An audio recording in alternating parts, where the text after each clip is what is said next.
ನಮಸ್ಕಾರ ಸ್ನೇಹಿತರೆ. ಕರ್ನಾಟಕ ರಾಜ್ಯದಲ್ಲಿ ಭಾರತೀಯ ಜನತಾ ಪಕ್ಷ 3 ತಂಡಗಳಾಗಿ 3 ಬಣಗಳಾಗಿ ವಿಂಗಡಣೆ ಆಗಿದೆ. ನಂಬರ್ 1 ಸನ್ಮಾನ್ಯ ಯಡಿಯೂರಪ್ಪನವರು ಹಾಗೂ ಅವರ ಮಗ ರಾಜ್ಯದ ಬಿಜೆಪಿ ಅಧ್ಯಕ್ಷರು BY ವಿಜಯೇಂದ್ರ ಅವರ ತಂಡ. ಹಾಗೂ ಎರಡನೇ ತಂಡ ಯಾವುದಪ್ಪ ಅಂತಂದ್ರೆ, ಈ ಯಡಿಯೂರಪ್ಪನವರಿಂದ ತೊಂದರೆಗೆ ಸಿಲುಕಿ ಅಧಿಕಾರ ವಂಚಿತರಾದಂತಹ ತಂಡ. ಯತ್ನಾಳ್, ರಮೇಶ್ ಜಾರಕಿಹೊಳಿ, ಕುಮಾರ್ ಬಂಗಾರಪ್ಪ ಹಾಗೂ ಅರವಿಂದ ಲಿಂಬಾವಳಿ, ಬಹಳಷ್ಟು ನಾಯಕರು ಹಾಗೂ ಇನ್ನೊಂದು ತಂಡ ರಾಜ್ಯದಲ್ಲಿ ಅಧಿಕಾರ ವಂಚಿತರಾಗಿ ಕೇಂದ್ರಕ್ಕೆ ಹೋಗಿ ರಾಷ್ಟ್ರ ಮಟ್ಟದ ನಾಯಕರಾಗಿರುವಂಥವರು. ನಂಬರ್ 1 ಪ್ರಹ್ಲಾದ್ ಜೋಶಿ, ನಂಬರ್ 2 ಸೋಮಣ್ಣ ಕೇಂದ್ರ ಸಚಿವರು ಹಾಗೂ ಶೋಭಾ ಕರಂದ್ಲಾಜೆ ಕೇಂದ್ರ ಸಚಿವರು ಹಾಗೂ ಬಸವರಾಜ ಬೊಮ್ಮಾಯಿ ಅವರು. ಸ್ನೇಹಿತರೆ, ಇವರೆಲ್ಲ ತಟಸ್ಥ ತಂಡದಲ್ಲಿದ್ದಾರೆ. ಅವರೊಟ್ಟಿಗೂ ಸೇರಲ್ಲ, ಇವರೊಟ್ಟಿಗೂ ಸೇರಲ್ಲ. ಬಿಜೆಪಿಯ ಹೈಕಮಾಂಡ್ ಒಟ್ಟಿಗೆ ಬಹಳ ಅನೂನ್ಯವಾಗಿದ್ದಾರೆ ಹಾಗೂ ಹೈಕಮಾಂಡು ಸಹಿತ ಇವರನ್ನ ನೇರವಾಗಿ ಎಲ್ಲ ವಿಚಾರ ವಿನಿಮಯನ ಮಾಡುತ್ತೆ. ಸ್ನೇಹಿತರೆ, ಈಗ ಬಿಜೆಪಿಯ ಬಣ ರಾಜಕೀಯ ಇದೆಯಲ್ಲ, ಅದು ಯಾವ ಮಟ್ಟಕ್ಕೆ ಹೋಗ್ಬಿಟ್ಟಿದೆ ಅಂತಂದ್ರೆ, ಈಗ ವ್ಯಕ್ತಿಗತ ನಿಂದನೆವರೆಗೂ ಬಂದ್ಬಿಟ್ಟಿದೆ. ಹಳ್ಳಿನಲ್ಲಿ ಹೇಳ್ತಾರಲ್ಲ, ದಾರಿನಲ್ಲಿ ಬೈದಾಡ್ತಾರೆ ಅಂತ, ಹಾಗಾಗ್ಬಿಟ್ಟಿದ್ದಾರೆ. ಯಡಿಯೂರಪ್ಪ ಅಂಡ್ ಅವ್ರ ಮಗ ವಿಜೇಂದ್ರ ಟೀಮ್ ಏನ್ ಮಾಡ್ತಾ ಇದೆ ಅಂದ್ರೆ, ಮೊನ್ನೆ ಡೆಲ್ಲಿಗೆ ಹೋಗ್ಬಿಟ್ಟು ಯತ್ನಾಳ್ನವ್ರನ್ನ ಖಡಾಖಂಡಿತವಾಗಿ ಉಚ್ಚಾರಣೆ ಮಾಡ್ಬಿಡ್ಬೇಕು. ಯಡಿಯೂರಪ್ಪ ಟೀಮಿನ ಒಬ್ಬರು ಮಹಾನ್ ನಾಯಕರೊಬ್ರು ಹೇಳ್ತಾರೆ, ಯತ್ನಾಳ್ನ ನಾವು ಉಗಿದಾಚಿ ಕಟ್ರಿ ಅಂತ ಹೇಳ್ತಾರೆ ಮೀಟಿಂಗ್ ಅಲ್ಲಿ. ಇಲ್ಲ, 100% ಯತ್ನಾಳ್ನವ್ರನ್ನ ಸಸ್ಪೆಂಡ್ ಮಾಡಿಸ್ತೀವಿ ಅಂತ ಸನ್ಮಾನ್ಯ ಮಾಜಿ ಸಚಿವರು ರೇಣುಕಾಚಾರ್ಯ ಮತ್ತು ಅವ್ರ ಟೀಮ್ ಇದೆಯಲ್ಲ, ಯತ್ನಾಳ್ನವ್ರನ್ನ ಬಾಯಿಗೆ ಬಂದಂಗೆ ಬೈದರು. ಆದರೆ ಯತ್ನಾಳ್ ಮತ್ತೆ ಪ್ರತಾಪ್ ಸಿಂಹ ಇವರೆಲ್ಲ ರೇಣುಕಾಚಾರ್ಯನ ಲೆಕ್ಕಕ್ಕೆ ಇಟ್ಕೊಂಡೇ ಇಲ್ಲ. ಈಗಾದರೆ ಬಿಜೆಪಿ ಉದ್ಧಾರ ಆಗುತ್ತಾ ಸರ್? ಅಥವಾ ಬಿಜೆಪಿ ಪಕ್ಷ ರಾಜ್ಯದಲ್ಲಿ ಉಳಿಯುತ್ತಾ? ಬಾಯಿಗೆ ಬಂದಂಗೆ ಮಾತಾಡೋದು, ಬಾಯಿಗೆ ಬಂದಂಗೆ ನೇರವಾಗಿ ಸ್ಟೇಟ್ಮೆಂಟ್ಗಳು ಕೊಡೋದು, ಅಪ್ಪ ಮಕ್ಕಳ ಪಕ್ಷ ಅನ್ನೋದು. ಮೊದಲು CT ರವಿಯವರು ಹೇಳ್ತಾ ಇದ್ರು ದೇವೇಗೌಡರಿಗೆ ಅಪ್ಪ ಮಕ್ಕಳ ಪಕ್ಷ ಅಂತ, ಕಾಂಗ್ರೆಸ್ನವರಿಗೆ ವಂಶ ಪಾರಂಪರ್ಯ ಪಕ್ಷ ಅಂತ, ಕುಟುಂಬ ರಾಜಕಾರಣ ಪಕ್ಷ ಅಂತ. ಈಗ ಯಾರೂ ಮಾತಾಡಂಗಿಲ್ಲ. ಆದರೆ ಯತ್ನಾಳ್ ಅವರು ಬಿಜೆಪಿಲಿರುವಂಥ ಅಪ್ಪ ಮಕ್ಕಳ ಪಕ್ಷನೇ, ಸನ್ಮಾನ್ಯ ಪೂಜ್ಯ ಪಿತಾಜಿಯವರು ಅವರ ಸುಪುತ್ರರಾದಂಥವರು ಅಂತ ಯತ್ನಾಳ್ ಅವರು ನೇರ ಮಾತಾಡ್ತಾರೆ. ಇದನ್ನೆಲ್ಲ ಕೇಳಿ ನೋಡಿ ರಾಜ್ಯ ಜನ ರೋಸಿ ಹೋಗ್ಬಿಟ್ಟಿದ್ರು. ಆದರೆ ಸ್ನೇಹಿತರೆ, ಈಗ ಯಾವ ಹಂತಕ್ಕೆ ಬಂದ್ಬಿಟ್ಟಿದೆ ಅಂದರೆ, ರಾಜ್ಯ ಮಟ್ಟದಲ್ಲಿ ಇದನ್ನು ತೀರ್ಮಾನ ಮಾಡೋಕ್ಕೆ ಸಾಧ್ಯ ಇಲ್ಲ ಅಂತ ಬಂದಾಗ ಇದು ಡೆಲ್ಲಿ ಮಟ್ಟಕ್ಕೆ ಹೋಗಿದೆ. ಭಿನ್ನಮತ ಡೆಲ್ಲಿ ಅಂಗಳಕ್ಕೆ ಪಾಸ್ ಆಗಿದೆ.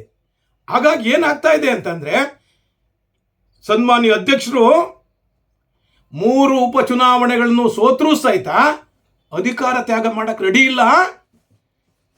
ಸೋತಾಗ ಕಾರ್ಯಕರ್ತರು ಮತ್ತು ಎಲ್ಲ ನಾಯಕರು ಅಂತಾರೆ, ಗೆದ್ರೆ ನಾನು ಮತ್ತು ನಮ್ಮ ಪಿತಾಜಿಯವರು ಅಂತಾರೆ ಅಂತ ನೇರವಾಗಿ ಯತ್ನಾಳ್ ಅವರು ಟಾಂಗ್ ಕೊಡ್ತಾರೆ.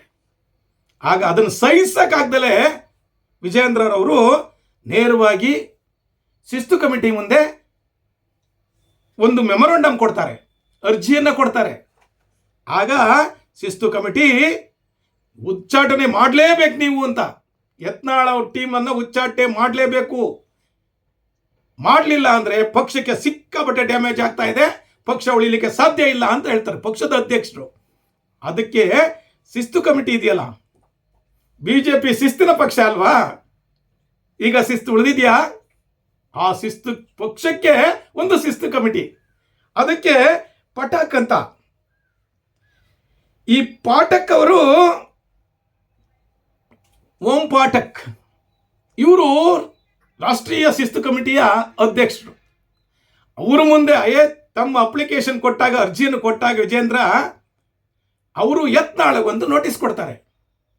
ನೀವು ಪಕ್ಷದ ಶಿಸ್ತನ್ನು ಉಲ್ಲಂಘಿಸಿದ್ದೀರಾ, ಪಕ್ಷ ವಿರೋಧಿ ಚಟುವಟಿಕೆ ಮಾಡ್ತಾ ಇದ್ದೀರಾ, ನಿಮ್ಮನ್ನು ಯಾಕೆ ವಜಾ ಮಾಡಬಾರ್ದು, ನೀವು 10 ದಿನದೊಳಗೆ ಇದಕ್ಕೆ ಸಮಜಾಯಿಸಿ ಉತ್ತರವನ್ನು ಕೊಡಬೇಕು ನೀವು ಅಂತ ಹೇಳ್ತಾರೆ.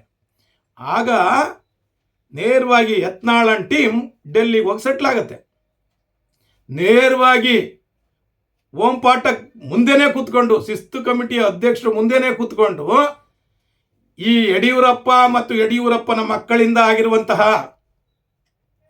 ಯಡಿಯೂರಪ್ಪ ಎಷ್ಟು ವರ್ಷದಿಂದ KJP ಮಾಡಿದ್ರು, ಪಕ್ಷ ಹಾಳು ಮಾಡಿದ್ರು, ಏನೇನು ಮಾಡಿದ್ದಾರೆ ಅದೆಲ್ಲವನ್ನ ಕೂಲಂಕುಷವಾಗಿ ಯತ್ನಾಳ್ ಅವರು ಶಿಸ್ತು ಕಮಿಟಿ ಮುಂದೆ ಹೇಳ್ತಾರೆ.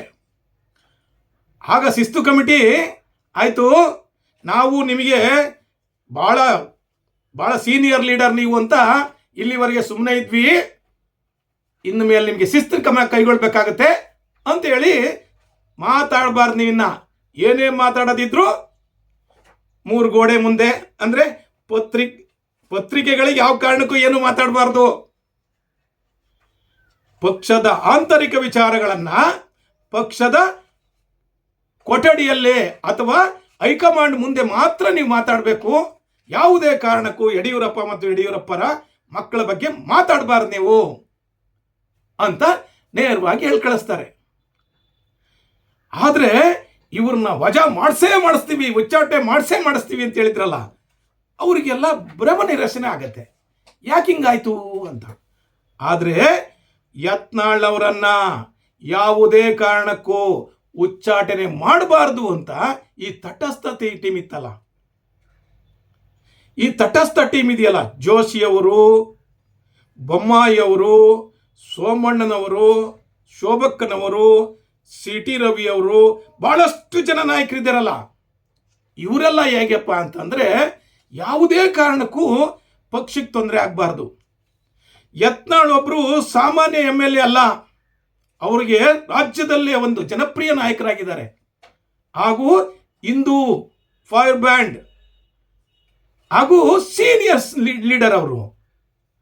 ಅವರನ್ನು ವಜಾ ಮಾಡಿದರೆ ಅಥವಾ ಉಚ್ಚಾಟನೆ ಮಾಡಿದರೆ ಬಹುಸಂಖ್ಯಾತ ಲಿಂಗಾಯತರಾದಂಥ ಪಂಚಮಶಾಲಿಗಳು ಮುಂದೆ ನಮಗೆ ಎಫೆಕ್ಟ್ ಮಾಡ್ತಾರೆ, ನಮ್ಮ ಸೋಲಿಗೆ ಬಹಳ ಕಷ್ಟ ಆಗುತ್ತೆ, ಗೆಲ್ಲಿಕ್ಕೆ ಕಷ್ಟ ಆಗ್ತದೆ, ಉತ್ತರ ಕರ್ನಾಟಕದಲ್ಲಿ ನಮಗೆ ಎಫೆಕ್ಟ್ ಆಗುತ್ತೆ ಅಂತೇಳಿ ಜೋಶಿಯವರು, ಎಸ್ಪೆಷಲಿ ಜೋಶಿಯವರು, ಸೋಮಣ್ಣವರು, ಯಾಕೆ ಜೋಶಿಯವರು ಯಡಿಯೂರಪ್ಪನವರಿಗೆ ಅಪೋಸಿಟ್ ಆಗಿ ಇವರಿಗೆ ಸಪೋರ್ಟ್ ಮಾಡ್ತಿದ್ದಾರೆ ಅಂದರೆ, ಜೋಶಿಯವರು ಸೋಲಿಸಲೇಬೇಕು ಅಂತ ಯಡಿಯೂರಪ್ಪ ಟೀಮ್ ಕೆಲಸ ಮಾಡ್ತು MP ಎಲೆಕ್ಷನಲ್ಲಿ. ಅದೇ ರೀತಿ ಯತ್ನಾಳವನ್ನು ಸೋಲಿಸಬೇಕು ಅಂತಲೂ ಕೆಲಸ ಮಾಡ್ತು.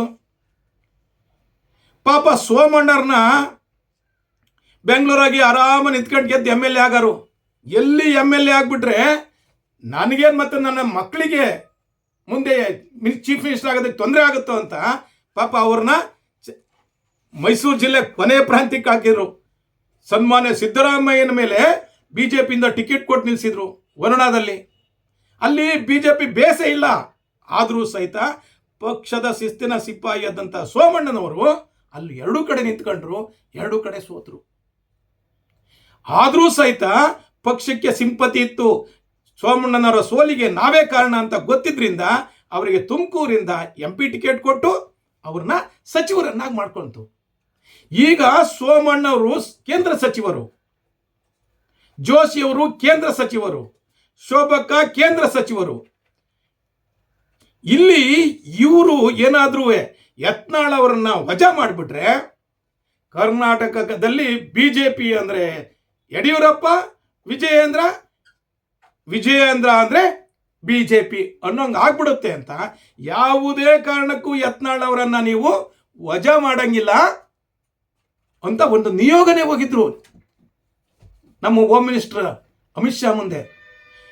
ಎಲ್ಲ ಎಂಪಿಗಳು ಇದ್ರು, ಇನ್ಕ್ಲೂಡಿಂಗ್ ರಾಘವೇಂದ್ರ ಯಡಿಯೂರಪ್ಪನೂ ಸಹಿತ ಇದ್ರು. ಯಾವುದೇ ಕಾರಣಕ್ಕೂ ಯತ್ನಾಳ್ ಅವರನ್ನ ವಜಾ ಮಾಡಂಗಿಲ್ಲ, ಅವ್ರನ್ನ ಏನಾದರೂ ಮಾಡಿ ಅವ್ರಿಗೇನು ಸಮಸ್ಯೆ ಆಗಿದೆ, ತೊಂದರೆ ಆಗಿದೆ, ಅದನ್ನು ಸರಿದೂಗಿಸ್ಕೊಡಿ ಸಾರ್ ಅಂತ ಕೇಳಿದರು.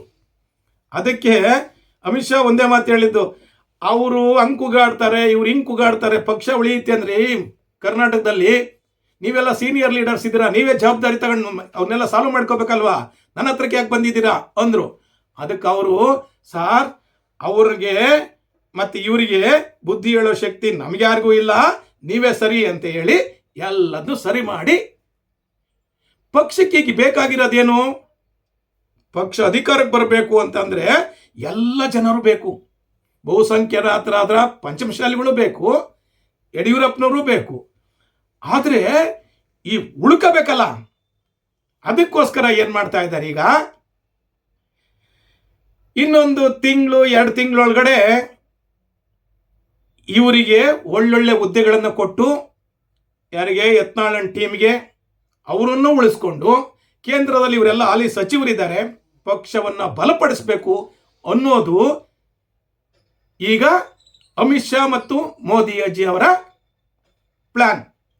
ಯಡಿಯೂರಪ್ಪರನ್ನೂ ಕಂಟ್ರೋಲ್ ಮಾಡ್ದಂಗಾಯ್ತು, ಇವ್ರನ್ನೂ ಸಹಿತ ಬ್ಯಾಲೆನ್ಸ್ ಮಾಡ್ದಂಗಾಯ್ತು. ಪಕ್ಷನ ಸಂಘಟನೆ ಮಾಡಬೇಕು, ಯಾರಿಗೂ ನೋವಾಗಬಾರ್ದು, ಹುಷಾರಾಗಿನ್ನ ಯತ್ನಾಳ್ ಸಾಹೇಬ್ರಿಗೆ ಹುಷಾರಾಗಿರ್ರಿ, ಜಾಸ್ತಿ ಮಾತಾಡೋಕೆ ಹೋಗ್ಬೇಡ್ರಿ, ಏನಾರಿದ್ರೆ ನಮಗೆ ನೇರ ಬಂದು ಹೇಳಿ ಅಂತ ಹೇಳಿ ಎಲ್ಲರನ್ನೂ ಸಮಾಧಾನ ಮಾಡಿ ಕಳಿಸಿದ್ರು.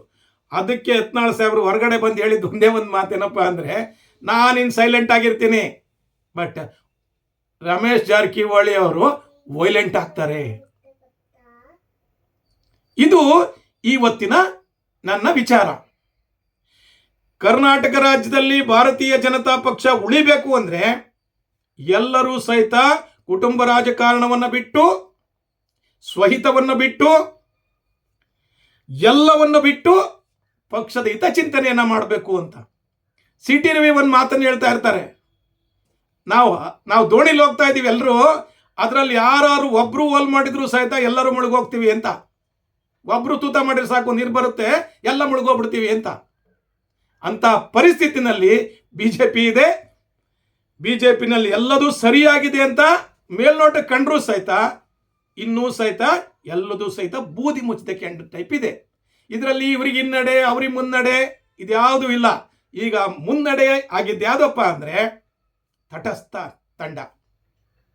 ಎಲ್ಲವನ್ನ ಸರಿ ಮಾಡಿದಂಥ ಸೋಮಣ್ಣ, ಜೋಶಿ, ಬಸವರಾಜ ಬೊಮ್ಮಾಯಿ, ಶೋಭಕ್ಕ, ರಮೇಶ್ ಇವರೆಲ್ಲರೂ ಸಹಿತ ಈಗ ಮುನ್ನಡೆ ಐತೆ. ಯತ್ನಾಳ್ಗೂ ಮುನ್ನಡೆ ಇಲ್ಲ, ಇವ್ರಿಗೂ ಮುನ್ನಡೆ ಇಲ್ಲ. ಎಲ್ಲ ಸರಿಯಾಗಿ ಅವ್ರವ್ರ ಕೆಲಸ ಮಾಡಬೇಕು. ಬಟ್ ಕೆಲವೊಂದು ದಿನಗಳಲ್ಲಿ ಮಾರ್ಪಾಡುಗಳು ಆಗ್ಬಹುದು.